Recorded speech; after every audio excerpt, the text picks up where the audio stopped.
વિદ્યાર્થી મિત્રો, આજે આપણે ધોરણ 11 ભૌતિક વિજ્ઞાનમાં પ્રકરણ 4 જે ચાલી રહ્યું છે એમાં એક ખૂબ જ સરસ અને મજાનો ટોપિક છે.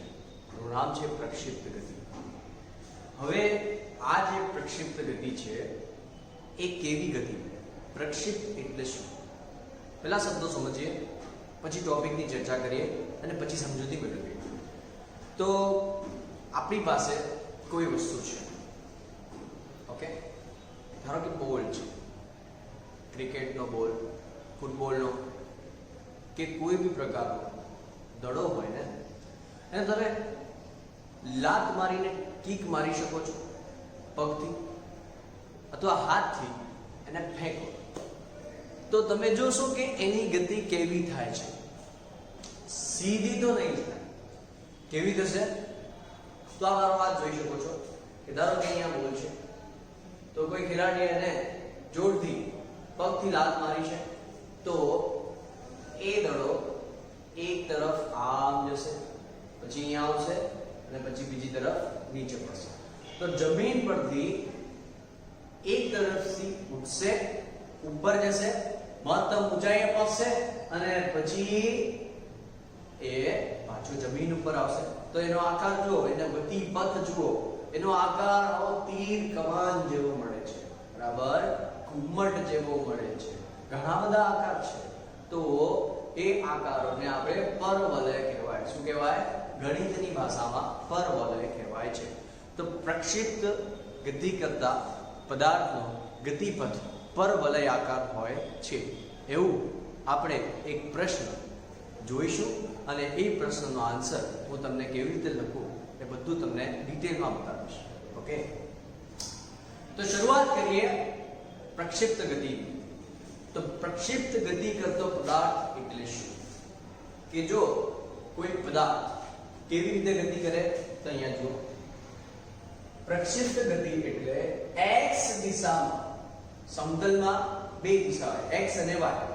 તો x દિશામાં અચળ વેગ, x દિશામાં વેગ અચળ હોય, પ્લસ y દિશામાં અચળ પ્રવેગી. જો x દિશામાં અચળ વેગી, y દિશામાં અચળ પ્રવેગી, હે ને? તો બે અલગ અલગ રીતે થતી ગતિઓનો આ એક સંયોજન છે, મિશ્રણ છે, બરાબર. x દિશામાં અચળ વેગ, y દિશામાં અચળ પ્રવેગ, આવી બે પ્રકારની અલગ અલગ ગતિઓનું મિશ્રણ છે આ પ્રક્ષિપ્ત ગતિ. ઓકે, તો આપણે એની શરૂઆત કરીએ આલેખથી. ઓકે, તો તમે અહીંયા જોઈ શકો છો આ આકૃતિ છે, આ x અક્ષ. આખી આકૃતિ ધીરે ધીરે જુઓ, હું બતાવું છું એ પ્રમાણે કે ભાઈ આ આલેખનો x અક્ષ છે અને આ y અક્ષ છે.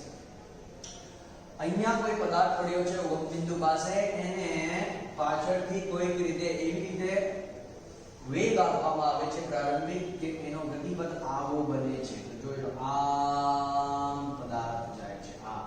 ઓકે, તો આ પથ જે બને છે એને પરવલય પથ કહેવાય, ગતિપથ. તો પદાર્થને અહીંયાથી તમે વેગ આપ્યો તો પ્રારંભિક વેગની દિશા આ છે. આ v0 શું છે? પ્રારંભિક વેગ છે. કોનો? પ્રક્ષિપ્ત પદાર્થનો. તો અહીંયા જે ગતિ થઈ રહી છે પદાર્થની એ પ્રક્ષિપ્ત ગતિ છે, માટે પ્રક્ષિપ્ત પદાર્થ આમ ગતિ કરશે કે જેનો આકાર પરવલય આકાર મળશે. આ પરવલય આકાર છે. એક જગ્યાએથી ઉડશે, પછી હવામાં જશે, મહત્તમ ઊંચાઈ, પછી પાછો જમીન ઉપર આવશે. તો જે પહેલો વેગ છે એ પ્રારંભિક વેગ t બરાબર 0 ક્ષણે, એટલે કે પ્રારંભમાં એ ઉગમ બિંદુ છે તો એનું સ્થાન પણ 0 0 છે અને જે ખૂણો બનશે વેગ સાથે પ્રારંભિક ખૂણો એ θ 0 હશે. ઓકે, અને આ y અક્ષ છે તો એના પ્રારંભિક વેગના બે ઘટકો બનશે, x અને y ઘટક. તો v0 નો x ઘટક v0x, v0 નો x ઘટક v0x, v0 નો x ઘટક v0x, એવી જ રીતે v0 નો y ઘટક v0y, v0 નો y ઘટક v0y, v0 નો y ઘટક v0y. Okay, next point. તો અહીંયા હું તમને એવી રીતે બતાવીશ કે દરેક પોઈન્ટ તમને ખબર પડશે જો બરાબર ધ્યાન આપશો તો. તો ચલો શરૂઆત કરીએ સમજવાની. કે ક્વેશ્ચન પૂછાય કે પ્રક્ષિપ્ત પદાર્થ જે છે, પ્રક્ષિપ્ત ગતિ કરતો પદાર્થ એનો ગતિપથ પરવલય આકાર હોય છે. તો એના માટે શરૂઆતમાં આલેખ જે મેં તમને બતાવ્યું એ પ્રમાણે દોરવાનું. પ્રક્ષિપ્ત ગતિ શું છે એના વિશે લખવાનું. હવે પ્રક્ષિપ્ત ગતિ કરતા પદાર્થ માટે t બરાબર 0 સેકન્ડ એટલે કે પ્રારંભિક સમયે પ્રારંભિક વેગ શું છે v0, તો લખ્યું v0 આટલું ફાવે. પછી એના બે ઘટકો x અને y ઘટકો લેવાના. તો v0 નો x ઘટક શું છે v0x, તો v0x x ઘટક થાય અને v0 નો y ઘટક શું છે v0y, તો એનો y ઘટક v0y લખવાનો. હવે આપણે જાણીએ છીએ કે ઘટકોને cos અને sin સ્વરૂપે બતાવી શકાય. તો અહીંયા θ0 છે ને, તો પાછળની બાજુ માટે v0 નો cos ઘટક, x માટે v0x માટે v0 cos θ અને y ઘટક સામે તરફ છે આના માટે, તો θ ની સામે તરફ થાય.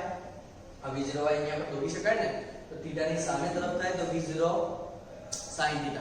એ આપણે સદિશ એ વખતે જોઈ ગયું કે ax બરાબર a cos θ, ay બરાબર a sin θ. બિલકુલ એ જ પ્રમાણે v0 નો x ઘટક બરાબર v0 નો x ઘટક બરાબર v0 cos θ 0 અને v0 નો y ઘટક બરાબર v0 sin θ 0. ઓકે, તો જો x ઘટક v0x બરાબર v0 cos θ 0 થાય અને v0y બરાબર v0 sin θ 0 આવી રીતે થાય છે, જે આપણે લાસ્ટ ટાઈમ ભણી ગયા ને લાસ્ટ લેક્ચર્સમાં એનો ઉપયોગ કર્યો છે. નેક્સ્ટ પોઈન્ટ છે કે t બરાબર 0 સેકન્ડ સમયે પદાર્થ જે પ્રક્ષેપ ગતિની શરૂઆત કરે છે એનું સ્થાન શું? તો પ્રારંભિક સ્થાન તો કેવું છે, તો ઉગમ બિંદુ પર છે ને, તો x 0 પર 0 અને y 0 પર 0. તો અહીંયા લખી દઈએ x 0 બરાબર 0, y 0 બરાબર 0. ક્લિયર? પ્રારંભિક વેગની વાત થઈ ગઈ, પ્રારંભિક સ્થાનની વાત થઈ ગઈ, t બરાબર 0 સેકન્ડ છે. હવે વાત કરીએ પ્રવેગ. પ્રવેગ પણ છે ને, તો જ ગતિપથ આમ બદલાય છે ને. ઓકે, તો પ્રવેગ એ છે તો x ઘટક કઈ દિશામાં, x ઘટક માટે x બરાબર, તો એ તો છે જ નહીં, x બરાબર 0 તો જ વેગ, તો જ x દિશામાં વેગ જે છે એ અચળ થાય ને. પ્રવેગ શૂન્ય હોય તો વેગ અચળ. જો અહીંયા મેં તમને બતાવ્યું કે x દિશામાં અચળ વેગી ગતિ છે, તો v નો x ઘટક અચળ રહેશે. એટલા માટે પ્રવેગ એ માટે એનો x ઘટક તો શૂન્ય જ છે, એટલે પ્રવેગ x દિશામાં નથી. તો પ્રવેગ ક્યાં છે, તો એ છે y દિશામાં છે, એટલે ફક્ત y ઘટક હશે અને dy બરાબર શું હશે, તો -g ગુરુત્વ પ્રવેગ નીચે તરફ લાગશે. ઓકે, તમે જે વેગ આપો છો પ્રારંભિક વેગ એના કારણે ઉપર ગયો, પણ હવે એને શું લાગશે, પ્રવેગ લાગશે નીચે તરફ. તો નીચે તરફના પ્રવેગને કારણે એનો આકાર આમ થશે અને પછી પાછો નીચે આવશે. ઓકે, આ પ્રવેગ ના હોય તો પદાર્થ ઉપર જ જતો રહે, નીચે જ ના આવે. ઓકે, તો y બરાબર -g અને એના કારણે જ આ ગતિપથ આવો કમાન આકાર અથવા તો આપણી ગણિતની ભાષામાં પરવલય આકાર મળે છે. ક્લિયર? ખબર પડી ગઈ? Next point. હવે t બરાબર 0 સેકન્ડ સમયથી આગળ વધીએ તો કોઈ t સમય પહોંચ્યા, ધારો કે 10 સેકન્ડ કે 20 સેકન્ડ કે 1 મિનિટ, તો એ t સેકન્ડ જેટલા સમય પ્રક્ષેપ પદાર્થનું સ્થાન કેવી રીતે શોધવું? તો આપણી પાસે સૂત્રો છે, ગતિના સમીકરણો છે. એમાં સ્થાન સૂત્ર x બરાબર x0 v0 t ½ v t2 યાદ છે ને. એમાં x ઘટક લઈ લો તો પદાર્થનું સ્થાન x ગતિ એટલે કે x દિશામાં, x અને y બે સ્થાન છે ને, દ્વિપરિમાણ છે. તો x માટે ફક્ત x ઘટકો લઈએ તો x0 v0 xt +1/2 axt2, એટલે ફક્ત x ઘટકોની વાત છે. તો x0 તો શું છે, 0 છે, મૂકી દો, પ્લસ v0x શું છે, તો આપણી પાસે પરિણામ એક છે, v0x બરાબર શું લીધું, v0 cos θ 0. એટલા માટે મેં લીધે cos અને sin માં પહેલા જ બતાવી દીધું. તો v0 cos θ 0 * t આવડો દીધો એનો પ્લસ 1/2 ax તો શૂન્ય છે, તો શૂન્ય લઈ લીધું. આ કેવી રીતે આવ્યું તમને ખબર પડે એટલા માટે આ પહેલાથી બતાવી દીધું છે. બરાબર ધ્યાનથી જોજો. શું કર્યું, x0 બરાબર 0 લીધું અને x બરાબર 0 લીધું અને v0x બરાબર v0 cos θ 0 લીધું. એટલે હવે તમને શું મળશે, x બરાબર v0 cos θ 0 * t, x બરાબર v0 cos θ 0 * t, પરિણામ નંબર 3. ઓકે, ખબર પડી ગઈ? ચલો, અને y દિશામાંનો આ પ્રક્ષેપ પદાર્થનું સ્થાન y દિશામાં ક્યાં, તો y બરાબર y0 + v0 yt + ½ ay છે. ફક્ત y ઘટકો લખીએ તો y બરાબર પહેલા y0 + v0 yt + 1/2 ayt2 માં આપણી પાસે જે y0 છે એ શૂન્ય છે, મૂકી દીધું, બરાબર, + v0 y ની જગ્યાએ આપણે v0 sin θ 0 લખીએ તો v0 sin θ 0 ઇન્ટુ આવડો t પ્લસ 1/2 ay ની જગ્યાએ માઈનસ g તો પ્લસ માઈનસ માઈનસ તો પહેલાથી માઈનસ લખ્યું પછી 1/2 પછી ay ની જગ્યાએ g અને પછી t સ્ક્વેર ખબર પડી ગઈ એકદમ ક્લિયર છે ગભરાવતો નહીં લાંબી થિયરી ના જુઓ સમજો તો ખબર પડશે 0 તો હવે ના લખો ચાલે y બરાબર v0 sin θ 0 into t minus જગ્યાએ માઈનસ 1/2 g સ્ક્વેર પરિણામ નંબર 4 આ પોઈન્ટ ક્લિયર થયા આ જ પોઈન્ટ્સનો ઉપયોગ આગળની 3 થિયરી આ જ પ્રક્ષિપ્ત પદાર્થની છે ને એમાં ઉપયોગ કરવાનો છે હું કેવી રીતે ભણાવું છું એ બરાબર ધ્યાનથી સમજો અને હું કેવી રીતે ટેકનિકલી તમને પોઈન્ટ ટુ પોઈન્ટ નોટ કરાવું છું બરાબર નોટબુકમાં લખજો ચલો હવે આગળ વધીએ હજુ એક પોઈન્ટ બાકી છે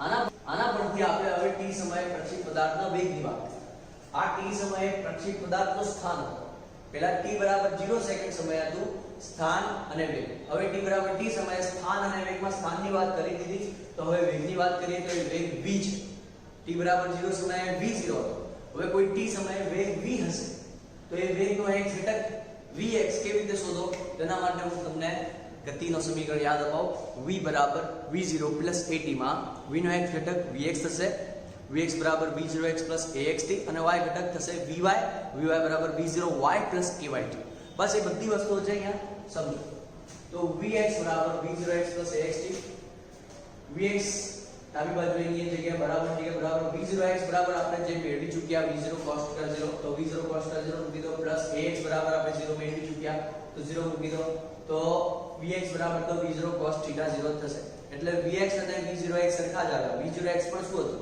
v0x પણ આપણું v0 cos θ 0 જ હતું ને કારણ કે x દિશામાં વેગ બદલાશે નહીં તો જો v0x કહો કે vx કહો બંને સરખા જ છે એટલે x દિશામાં વેગ અચળ છે પ્રક્ષિપ્ત ગતિમાં x દિશામાં વેગ અચળ છે હવે ખબર પડી y ઘટક લઈએ તો vy બરાબર શું તો v0y ayt એમાં v0y શું થશે v0 sin θ 0 પ્લસ ay ની જગ્યાએ માઈનસ g તો પ્લસ માઈનસ g t આટલા પોઈન્ટ તો તમને આવડવા જ જોઈએ એના પછી હવે આપણે શરૂઆત કરીએ જે ક્વેશ્ચન મેં કીધું હતું કે પ્રક્ષિપ્ત પદાર્થ જે છે એનો ગતિપથ પરવલય આકાર છે તો આટલું લખ્યા પછી હવે શરૂઆત કરીએ કે પ્રક્ષિપ્ત પદાર્થના ગતિપથનું સમીકરણ જે છે એ તમને પરવલય આકાર કેવી રીતે બને છે બતાવો કે પરિણામ નંબર 3 છે ક્યાં છે પરિણામ નંબર 3 એની બાજુમાં છે x v0 cos θ 0 t એ લખીને એમાંથી t ને કરતા બનાવો તો t બરાબર શું થઈ જશે x ના છેદમાં v0 cos θ 0 જતો રહેશે આ જો v0 cos θ 0 આ x ના છેદમાં જતો રહેશે કારણ કે t ને કરતા બનાવ્યો છે તો x v0 cos θ 0 ક્લિયર હવે આ જે t છે એની કિંમત હવે પરિણામ નંબર 4 માં મૂકી દઈએ તો પરિણામ નંબર 4 આ રહ્યો y બરાબર v0 sin θ 0 માં t જે છે ને t બરાબર શું મૂકી દઈએ x v0 cos θ 0 અને t સ્ક્વેર ની જગ્યાએ પણ એ મૂકી તો જો v0 sin θ 0 આ ધ્યાન છો v0 sin θ 0 t ની જગ્યાએ x v0 cos θ 0 મૂકી દીધું આ સ્ટેપ આપણે માઈનસ ની જગ્યાએ માઈનસ મૂક્યું 1/2 g ની જગ્યાએ 1/2 g મૂક્યું પણ t સ્ક્વેર ની જગ્યાએ શું કરું તો આનો સ્ક્વેર બતાવો x square upon v0 square cos square theta 0 okay clear તો આગળ વધો તો ચલો હવે સાદું બાપાનું છે તો આ v0 કાઢ તો sin upon cos એટલે tan 10 માં ભણ્યા હતા sin upon cos એટલે tan તો tan theta 0 કારણ કે theta 0 છે તો tan theta 0 પાછળ આ x ઓકે ડન તો આ સ્ટેપ પૂરો માઈનસ જગ્યાએ માઈનસ આ ધ્યાનથી જુઓ આ રહ્યું g અંશમાં છે એટલે પહેલા અંશમાં લખો છેદમાં 2v0 સ્ક્વેર cos સ્ક્વેર θ 0 તો છેદમાં 2v0 સ્ક્વેર cos સ્ક્વેર θ 0 અલગ કરી દો ને x સ્ક્વેર અલગ કરી દો x નો અંશમાં છે પણ જમણી બાજુ લખ્યું અને g 2v0 square cos square θ 0 આ જે સમીકરણ છે ને એમાં tan θ 0 x g 2v0 square cos square θ 0 x square આને આપણે પરવલયનું સમીકરણ કહીએ છીએ આ શું છે આ સમીકરણ પરવલયનું સમીકરણ બતાવે છે જે મેથેમેટિક્સ ભણતા હશો તમે તેમાં તમારામાંથી કેટલા મેથેમેટિક્સ ના હશે એમને ખબર હશે કે y બરાબર ax bx સ્ક્વેર એ જે છે ને એ પરવલયનું સમીકરણ છે જ્યાં a ની જગ્યાએ tan θ 0 છે અને b ની જગ્યાએ -g/2v0 સ્ક્વેર cos સ્ક્વેર θ 0 છે બાયોલોજી વાળાને કદાચ ના ખબર હોય તો એ સમજી લેવાનું છે કે ભાઈ tan θ 0 x અને -g/2v0 square cos square θ 0 x square એ પરવલયનું સમીકરણ હોય છે માટે કહેવાય છે કે પ્રક્ષિપ્ત પદાર્થનો ગતિપથ પરવલય આકાર હોય છે ઓકે ખબર પડી ગઈ હવે આપણે આ થિયરીમાં મહત્તમ ઊંચાઈ પ્રાપ્ત કરવા માટે પ્રક્ષિપ્ત પદાર્થને કેટલો સમય લાગે છે એ શોધવા માટેનું સમીકરણ મેળવ્યું. તો આપણી પાસે જે આ થિયરીની બેઝિક સમીકરણ જે આપણે મેળવી ચૂક્યા, તો હવે એનો ઉપયોગ કરીએ. પરંતુ એક વાત કહેવા માંગીશ કે જ્યારે પ્રક્ષિપ્ત પદાર્થ ગતિ કરતો હોય ત્યારે તેનો ગતિપથ જે પરવલયાકાર છે એ આપણે એના પહેલાના ભાગમાં જોયું. તો એમાં જ્યારે મહત્તમ ઊંચાઈ એટલે કે જમીનથી મહત્તમ ઊંચાઈ હોય, શરૂઆતથી ઉપર ઠેક ઉપર સુધી મહત્તમ ઊંચાઈ હોય, તે વખતે y દિશામાં વેગ શૂન્ય થાય છે. જે હું તમને આકૃતિ દોરીને સમજાવું કે ભાઈ ધારો કે અહીંયા હું y લઉં, અહીંયા હું x લઉં, તો પદાર્થ અહીંયાથી ગતિની શરૂઆત કરશે અને અહીંયા મહત્તમ ઊંચાઈ પ્રાપ્ત કરશે અહીંયા. ઓકે, તો આ વખતે v નો x ઘટક જ હશે, v નો x ઘટક જ હશે, y ઘટક રહેશે નહીં. એટલે કે y ઘટક ઘટતા ઘટતા ઘટતા મહત્તમ ઊંચાઈ શૂન્ય થાય છે. આપણને ખબર છે ને કે આ બે અક્ષની દિશામાં ગતિ થશે, x અક્ષ અને y અક્ષ બંને દિશામાં ગતિ થાય છે. તો x દિશામાંનો વેગ અચળ છે, જ્યારે y દિશામાં પ્રવેગ છે અચળ છે. પ્રવેગ અચળ હોય તો વેગ બદલાય. તો પ્રવેગ નીચે તરફ છે તો પહેલા y દિશામાં વેગ ઉપર છે, પછી શૂન્ય થશે અને આગળ જતા એ જ y દિશાનો વેગ ઘટશે એટલે કે નીચે તરફ આવશે. જે હું આકૃતિમાં આ જ લેક્ચરમાં આ વિડિયોમાં જ હું જોઈન કરીને એનિમેશન સાથે બતાવીશ. તો જુઓ અહીંયા વેગનો y ઘટક શૂન્ય થાય છે ક્યારે? જ્યારે મહત્તમ ઊંચાઈ કેપિટલ H પ્રાપ્ત કરે ત્યારે. તો પ્રક્ષિપ્ત પદાર્થ માટે પ્રક્ષિપ્ત ગતિ કરતા પદાર્થ માટે મહત્તમ ઊંચાઈ પ્રાપ્ત કરવા માટે લાગતો સમય tm હોય તો આપણે t બરાબર tm લઈએ અને મહત્તમ ઊંચાઈ માટે y બરાબર h એટલે કે મહત્તમ ઊંચાઈ લઈએ. મહત્તમ ઊંચાઈ લઈએ તો કયા સમીકરણમાં t બરાબર tm અને y બરાબર h લખવાનું? તો આ જે છઠ્ઠો સમીકરણ છે ને, જેમાં આપણે v નો y ઘટક t સમયે મેળવ્યો. કયા સમયે? t સમયે. એ t સમયની જગ્યાએ tm મેળવવાનું અને y બરાબર જે છે ને કે y બરાબર h મૂકી દેવાનું. બરાબર? પછી એ y બરાબર h નું સમીકરણ આના પરથી જ મળશે, પણ પહેલા આપણે t મેક્સિમમ એટલે મહત્તમ ઊંચાઈ પ્રાપ્ત કરવા માટે લાગતો સમય લઈએ. તો vy બરાબર 0 મૂકી દઈએ. તો vy બરાબર 0 સમીકરણ 6 પરથી હવે લખીએ. સમીકરણ 6 નંબર પરથી હવે આ છઠ્ઠો સમીકરણ આવ્યો તો vy ની જગ્યાએ શું લખી દો? v0 sin θ0 માઈનસ g અને t ની જગ્યાએ tm. t ની જગ્યાએ tm મૂકી દો. એના બરાબર ની જગ્યાએ બરાબર આવી ગયું અને 0. એટલે vy બરાબર 0 લીધો. પછી સમીકરણ 6 પરથી vy જે મેળવ્યો હતો એમાં જે જમણી બાજુ છે v0 sin θ0 માઈનસ g માં t ની જગ્યાએ tm પર મૂકી દીધો અને vy ની જગ્યાએ આપણે સમીકરણ પર આવી ગયું. હવે સાદું રૂપ આપીએ. માટેની જગ્યા માટે v0 sin θ0 ડાબી તરફ રાખો, માઈનસ સામે જાય તો પ્લસ થાય તો gtm. આપણે tm નું સમીકરણ મેળવી રહ્યા છે. એ tm ને હું ડાબી બાજુ લખું, કરતા બનાવ તો જમણી બાજુ કોણ લખાશે? અંશમાં v0 sin θ0 એના છેદમાં g સામે જાય તો g છેદમાં જાય. એટલે આ મહત્તમ ઊંચાઈ પ્રાપ્ત કરવા માટે લાગતો સમય અહીંયા આપણને આવી રીતે મળે છે. ફક્ત બે જ સૂત્ર ચેન્જ કરવાના છે. એક vy બરાબર v0 sin θ0 gt માં vy ની જગ્યાએ 0 મૂકી દો અને t ની જગ્યાએ tm મૂકી દો તો તમને આ સૂત્ર પરથી tm મળી જશે. આ 1 આ 2 અને આ 3, બસ આ ત્રણ સૂત્રોની સાબિતી એટલે કે સાદું રૂપ આપવાનું છે. ઓકે, આ હતો મહત્તમ ઊંચાઈ પ્રાપ્ત કરવા માટે લાગતો સમય. હવે આપણે પ્રક્ષિપ્ત પદાર્થની મહત્તમ ઊંચાઈ પ્રાપ્ત કરવા માટે લાગતો સમય મેળવી ચૂક્યા ને, તો આ જે tm છે એ તો આપણે મેળવી ચૂક્યા. તો હવે બીજું કંઈ કરવાનું નથી, આપણે ફક્ત આટલું ચેન્જ કરી દઈએ કે પ્રક્ષિપ્ત પદાર્થની મહત્તમ ઊંચાઈ કેપિટલ H કહો અથવા તો H મેક્સિમમ કહો એ માટેનું સૂત્ર મેળવીએ. બરાબર? તો આ પ્રક્ષિપ્ત પદાર્થની મહત્તમ ઊંચાઈ H માટેનું સૂત્ર કેપિટલ H કહો કે H મેક્સિમમ કહો, બંને એક જ છે. ઓકે, એના માટે t બરાબર તો tm જે અત્યારે સૂત્ર મેળવી ચૂક્યા અને y બરાબર h મૂકી દઈએ. vy બરાબર પણ 0 છે, પણ આપણે અહીંયા ઉપયોગ કરવાનો છે y નો, તો y વાળું સમીકરણ કયું? તો હું લખું સમીકરણ નંબર કયો સમીકરણ હતો? તો આમાંથી y બરાબર આવ્યું v0 sin θ 0 t minus 1/2g dx² માં આ ચોથું સમીકરણ. સમીકરણ નંબર 4 પરથી આપણે ચાર સમીકરણમાં શું મૂકી દઈએ? તો y બરાબર h મૂકી દઈએ અને t બરાબર t મૂકી દઈએ.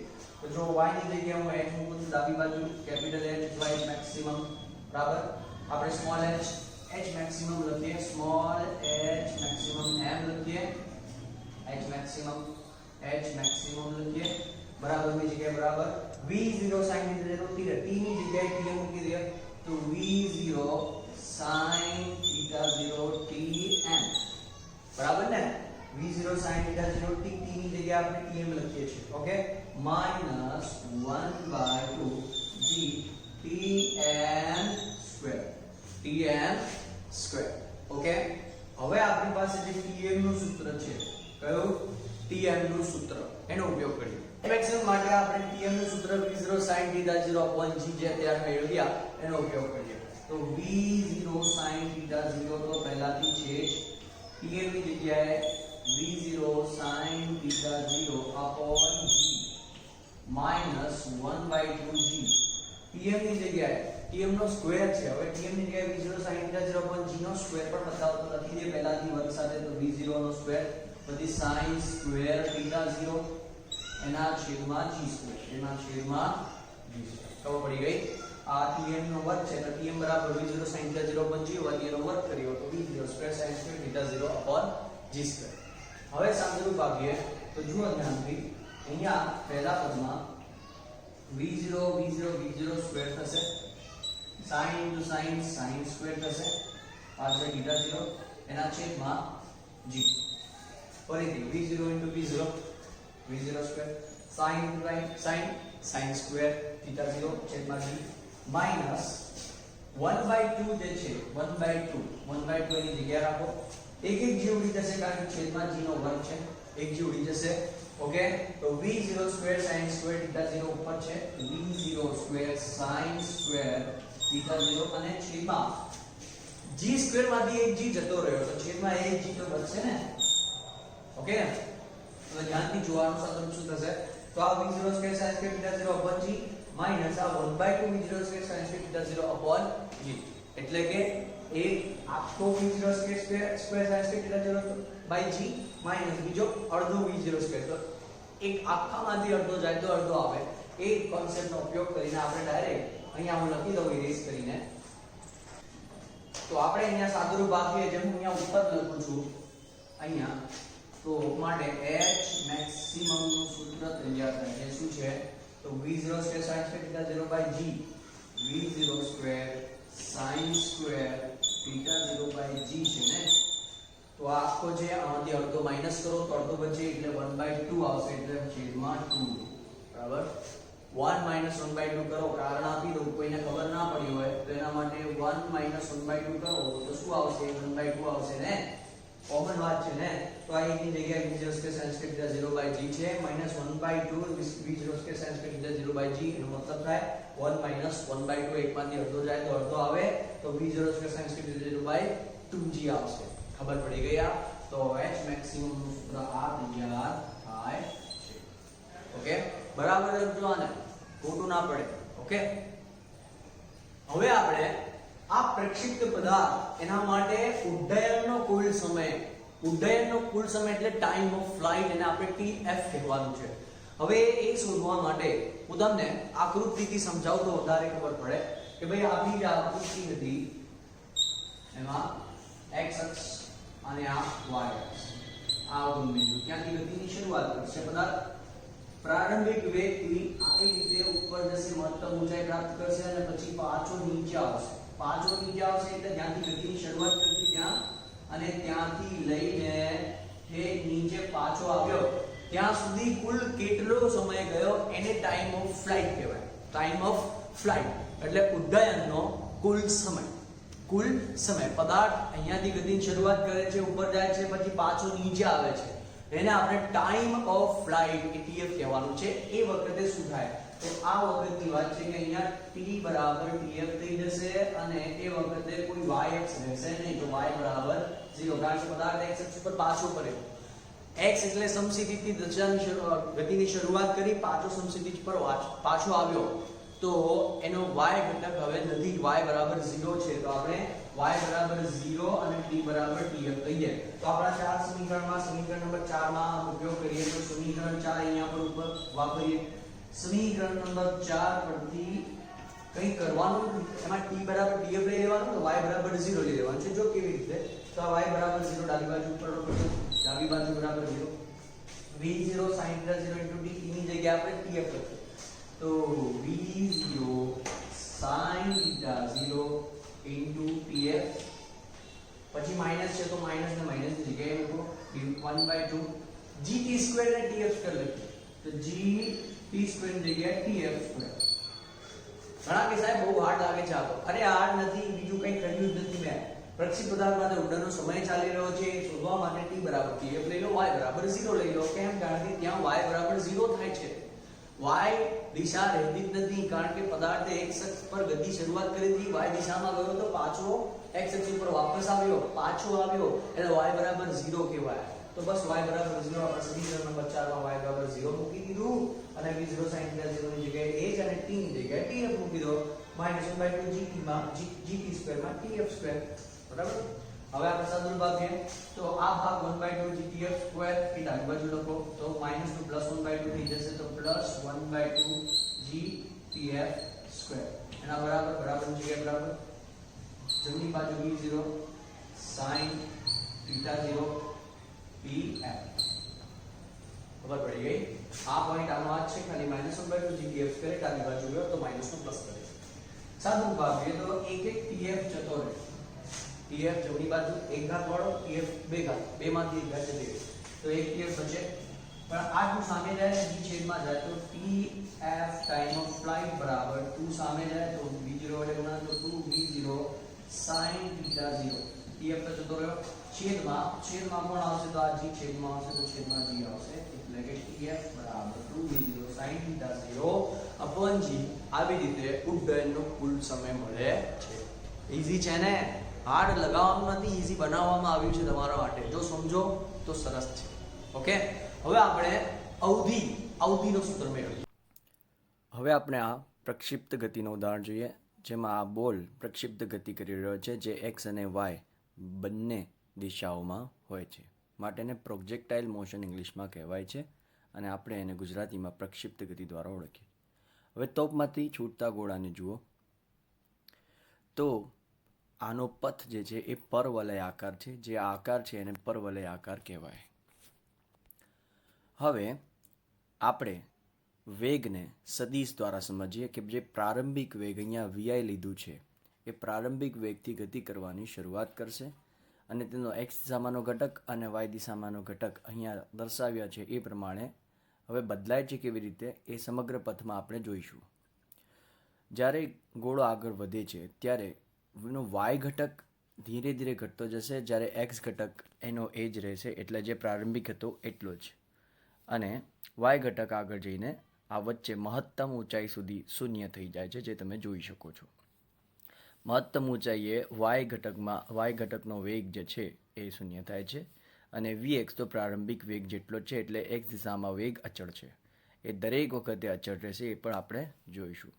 હવે આ પોઝિશન જે અટકી છે એ વખતે તમે vx કોન્સ્ટન્ટ એટલે કે અચળ જોઈ શકો છો, જ્યારે vy જે છે એ ઘટ્યું અને એ ઋણ દિશામાં આવશે.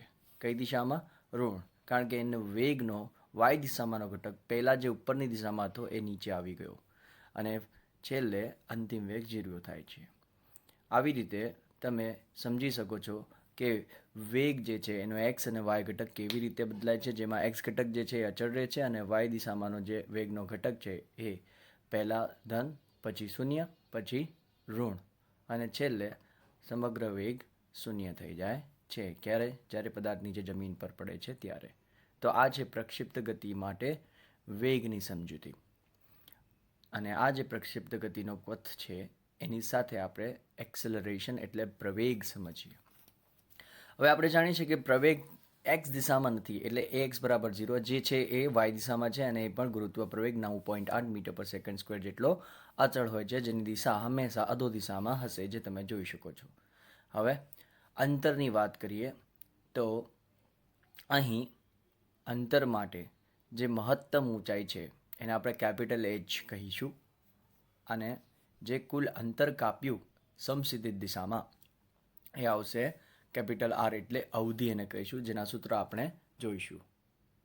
હવે આપણે પ્રક્ષિપ્ત પદાર્થ માટે ઉડ્ડયનનો કુલ સમયને આગળ વધાવીને એના માટે ઉડ્ડયનના કુલ સમયની જગ્યાએ શું લખી દઈએ?